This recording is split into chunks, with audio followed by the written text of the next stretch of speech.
But the precaution was unnecessary. The long morning wore away without the girl's making her appearance, and it was not till past 8 o'clock in the evening that a servant entered the drawing room and informed Miss Brotherton that a very dirty girl and two little children were at the gate, who had said she'd give them orders to call. "It is very true," replied the young lady. "These are the people I told you to let in." The man retired in silence, but paid himself for his forbearance by the vehemence of his wondering commentary in the servants' hall. Mary Brotherton was sitting at an open window, with the last light of evening falling upon her and the volume she held in her hand. She had been making what proved but an idle effort to read, even when the light was stronger, but now the volume hung listlessly from her hand, while her eyes, fixed on the brightly tinted vapours in the west, seemed to look athwart them, and, like the worthy gentleman on the platform before Tilbury Fort, to gaze on many things that were not yet in sight. Miss Tremlett, with the happy indifference to the increasing twilight peculiar to the sisterhood of knitters, continued at another window to maneuver her bright weapons, and vary the successive fronts of her phalanx, with no louder note of command than was occasionally produced by the gentle clicking of her needles against each other. It was nearly an hour since a word had been exchanged between them, but now, as the footman left the room, Mary turned towards her and said, "This poor Sophie, Miss Tremlett. Come and sit near me, will you? I want to hear all she says." Her old friend moved her place accordingly, and had just seated herself by the side of Miss Brotherton when the door again opened, and Sophie Drake, leading a little sister in each hand, entered the drawing-room. It required no force of contrast to render the miserable, squalid, unhealthy appearance of these poor girls most painfully striking. If it had, the elegant apartment into which they now entered would have furnished it. Mary's heart smote as she gazed upon them. So young, so pretty too, thought she, and yet so painful to look upon. The eldest of the three looked languid, weary, spirit-broken, and inanimate, hardly throwing a glance at the novel objects around her, and looking more fit to lie down and rest the aching limbs she slowly dragged along, than to indulge any feeling of curiosity.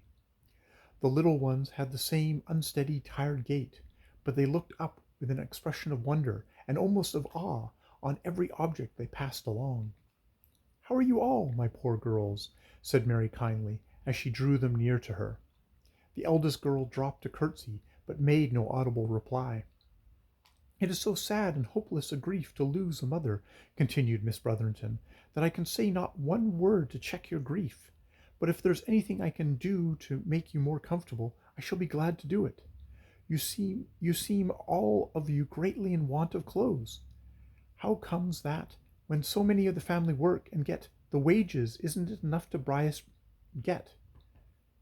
"The wages isn't enough to buy us bread, ma'am," replied the eldest girl, "and help pay lodging rent." This idle statement seemed so very incredible that Mary felt a painful conviction that the young creature before her was not speaking truth. She remained silent for a minute or two, and then said, "I suppose when you say bread, you mean food of all kinds, and tea, and sugar, and butter, and so on," said Mary. "I have not had the taste of meat in my mouth for above these 2 years," replied Sophie, coloring, and in a voice that seemed to indicate something like indignation. "And as to sugar in our tea, or butter on our bread, no factory child is brought up to it." Mary colored too. She longed to get accurate information respecting their manner of living, and the reasons why incessant labor failed to supply the necessaries of life, but she knew not well how to set about it.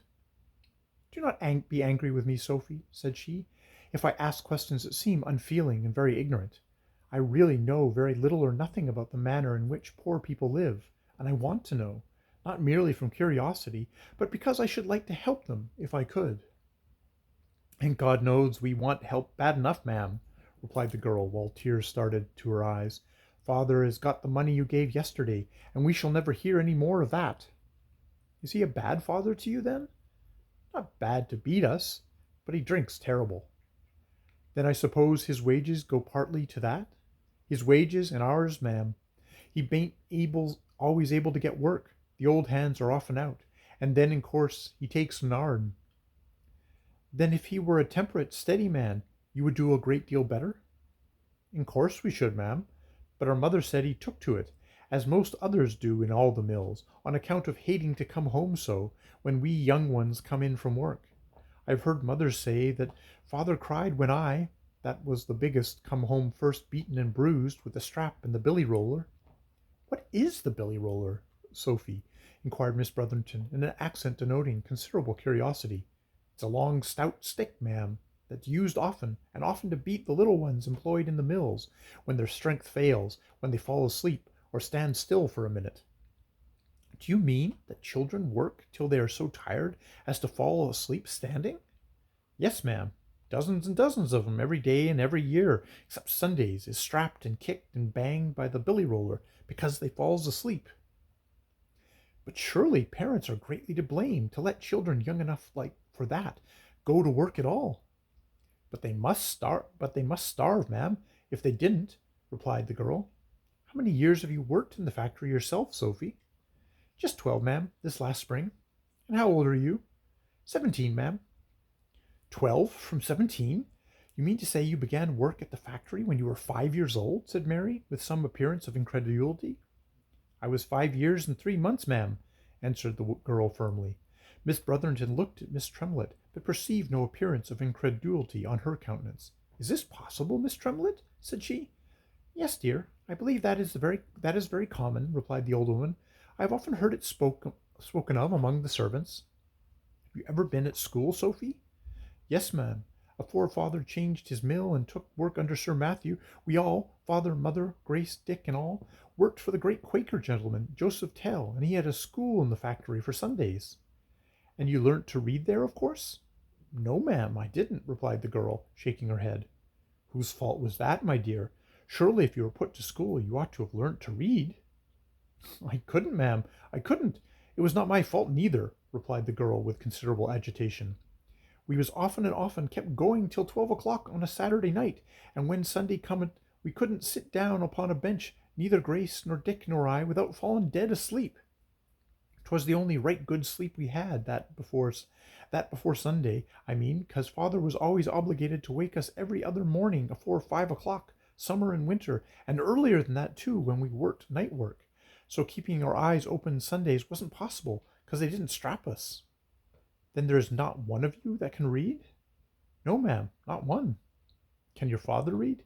Yes, ma'am, he can. That is, he could, he says, when he was younger, but he almost forgot now. He says in his young days the machinery improvements was nothing like they be now, and that the piercer children hadn't not half as so far or fast to walk as they have now, and he learnt to read of his own mother when he come home at nights.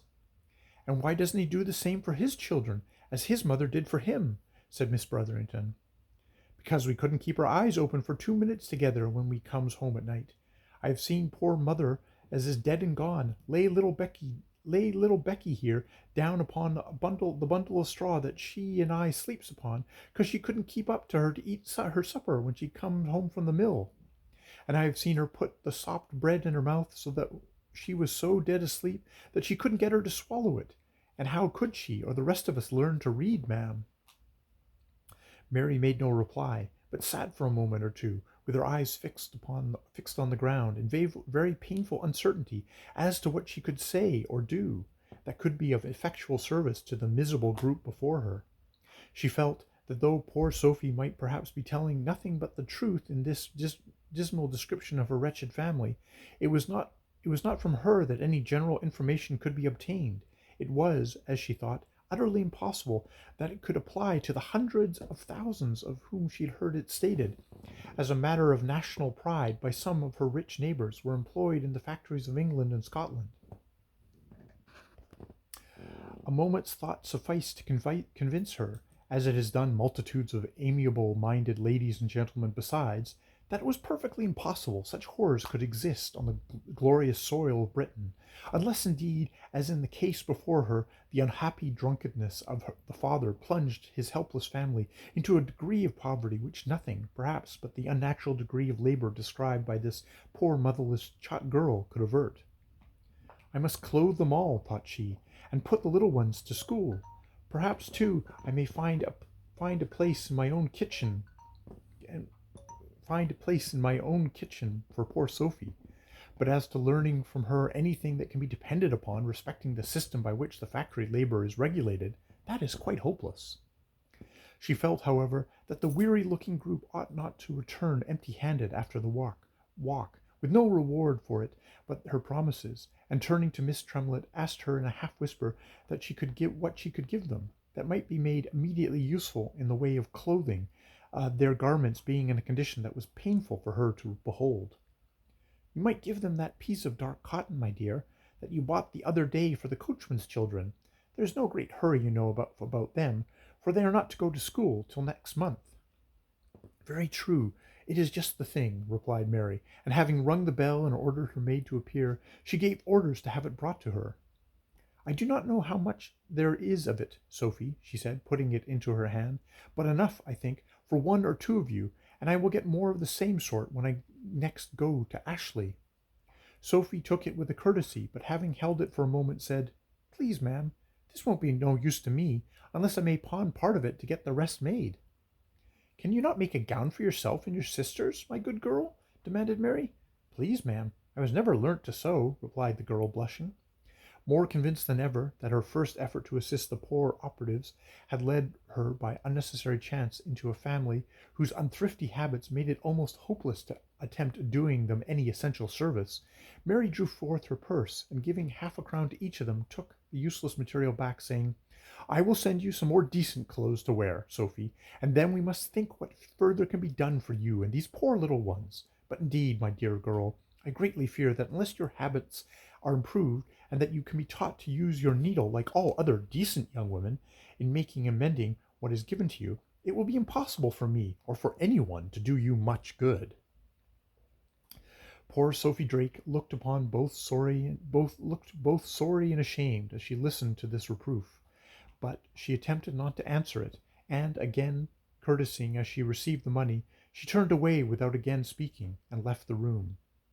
This is very, very dreadful.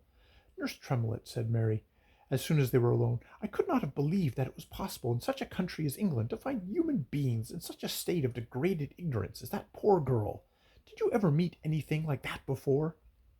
I can't say, Miss Mary, that I ever before came within reach of hearing a factory girl's speech so much as I have heard today, but I can't pretend to say that I am a bit surprised. I told you, my dear, from the beginning that you would only get yourself into trouble and do no good.